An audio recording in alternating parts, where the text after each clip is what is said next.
Je peux vous témoigner.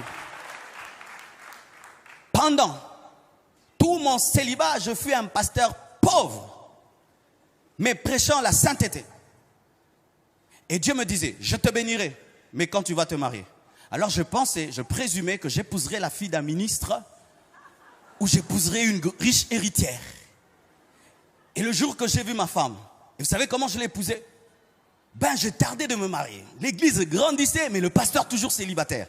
Et tu sais, quand tu es célibataire, pasteur, des visions et des archivisions. Les sœurs entrent même dans le bureau. Dieu m'a dit, tu vas m'épouser. J'ai dit, oh, ma sœur, Dieu m'a rien dit. Tu es en train de résister.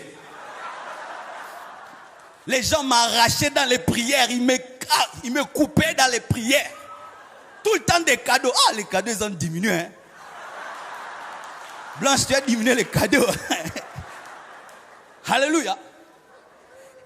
Et alors j'ai prié Dieu, j'ai prié. C'était dur. C'est parmi les périodes les plus difficiles de ma vie. Et un jour, un ami me dit, Marcelo, Dieu me dit de te dire de décrire ta femme. Je dis quoi? De décrire ta femme. Vous savez, il y avait une doctrine qu'on disait que Dieu ne donne plus les femmes. C'est-à-dire Dieu t'impose une femme, qu'elle soit laide, qu'elle soit belle, tu la prends parce que Dieu, comme si Dieu va vivre avec elle, il va lui donner des bisous à ta place.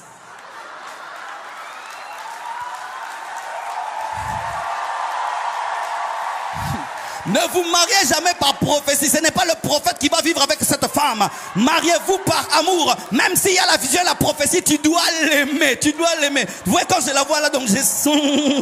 I feel anointing.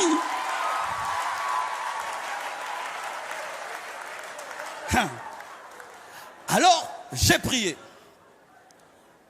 Il me dit, Dieu me dit que tu décrives ta femme. Alors j'ai décrit, j'ai dit ça va. Comme je suis court, il ne faut pas que les enfants soient courts. Que Dieu me donne une femme qui soit grande. Comme ça, les enfants profitent même de sa longueur.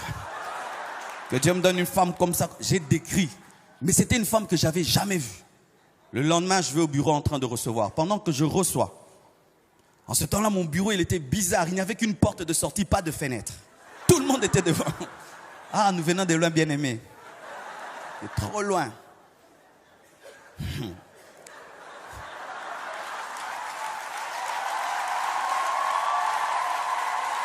Et pendant que je reçois, alors je pouvais voir ce qui se passait dehors. Il y avait une grande porte et je pouvais des fois voir ce qui se passait dehors. Alors j'ai vu une longue jambe, un jean bleu ciel, avec des chaussures Weston Andin. Donc, pour qu'une femme puisse avoir une telle concordance, tu dois avoir un peu de classe. Alors je recevais, mais je voyais toujours les Weston là, mais je ne vois pas le corps. Alors je reçois 1 heure, 2 heures. Normalement, il fallait qu'elle entre. J'ai dit non. Alors il y avait des sœurs à l'église qui jouaient au numéro 5. Quand il remarquait seulement une sœur intéressante, il la chassait, comme un ballon. Alors j'ai appelé la secrétaire, j'ai pris autorité. J'ai dit, ma sœur, des fois il faut prendre autorité. Hein, il faut prendre autorité. Quand tu sens que c'est en train... Tu es en train de... Tu prends autorité. Ah, qu'est-ce qu'il y a? Alors j'ai dit, ma sœur, il y a une sœur là qui est dehors. Pourquoi elle n'entre pas? Oh non, il y a longtemps qu'elle a duré. Vous la faites entrer. Quand elle entre, j'étais en train de se dire, mais c'est elle. C'est comme madame, voici cette fois-ci l'os de mes os, la chair de ma chair. Je dis, mais c'est la fille que j'ai décrite. Alors qu'elle s'assied là, elle parlait moi. Oh, mais c'est elle. Alors elle me parlait, Dieu l'envoie. Elle dit, Dieu m'a dit de venir te voir, afin que je lui donne ma vie, et que je lui donne toute ma vie, et que tu m'encadres. Quel encadrement! Quel encadrement! Moi-même, j'ai fait la cure d'âme, moi-même délivrance, moi-même je l'ai baptisé, moi-même! Donc elle était vraiment dans... privat. Et depuis que je l'ai épousée, voyez vous-même, la prophétie s'est accomplie. Mon frère, tu es fiancé à qui? Tu es fiancé à qui? Toi qui veux te marier, tu es fiancé à qui? Les chrétiens n'épousent pas des païens. Les chrétiens n'épousent pas des païens. Lorsque tu veux épouser un païen, c'est comme un homme qui veut épouser un animal. Parce que la Bible dit que ce sont des hommes animaux. Est-ce que tu peux épouser un cochon? Est-ce que tu peux vivre avec un chien? Est-ce que tu peux vivre avec un serpent? Est-ce que tu peux vivre avec un lion? Bien aimé, ne prenez pas à la légère le mariage. Je vous dis, ne prenez pas à la légère le mariage. Ne prenez pas à la légère le mariage. Vous voyez comment je prêche là? Elle ne m'a pas énervé, elle me donne la paix, elle me donne la joie, elle m'encourage, donc elle ne me distrait pas. Mais imagine, tu vas aller prêcher. Tu vas encore dire quoi là-bas? Derrière la chemise là ne te va pas. Mais toi, il sait que tu as dit hier. Mais vraiment, tu vas arriver là. Femmes, soyez soumises à vos maris, hein? Mais tu es en train de prêcher ta femme et à toute l'église. Si tu es fiancé et tu sens que tu as fait un mauvais choix, arrête-toi. Vaut mieux briser les fiançailles que divorcer. Vaut mieux briser les fiançailles que divorcer. Arrête-toi. Le problème, c'est que lorsque vous êtes très amoureux, vous n'entendez plus. Mais vous devenez maintenant des philosophes dans les mariages.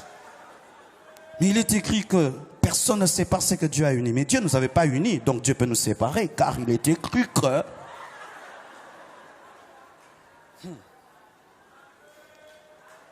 Si tu as trouvé la femme de ta destinée, l'homme de ta destinée, prends-en soin. Le problème des fois c'est quoi? Lorsque tu as une bonne personne, tu ignores sa valeur. Tu ignores sa valeur. Tu penses que ce n'est pas une grâce, c'est une grâce que d'épouser un bon mari. Un mari qui ne te trompe pas. Un mari qui te montre tout son salaire. Un mari, malgré que tu vieillis, il dit que tu es la plus belle. Un mari... bien aimé, maman, tu dois faire des veillées d'adoration seulement. Oh Dieu, merci de m'avoir donné un mari pareil. En ce temps-ci, avec toutes les sœurs kamikazes. Tu as une femme soumise.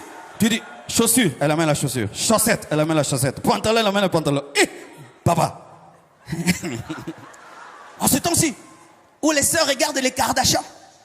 Mais dis, mais je suis fatigué, mais tu peux pas l'amener toute seule. Mais dis donc, mais tu m'as épousé pour être un esclave. L'émancipation de la femme, l'égalité, la parité.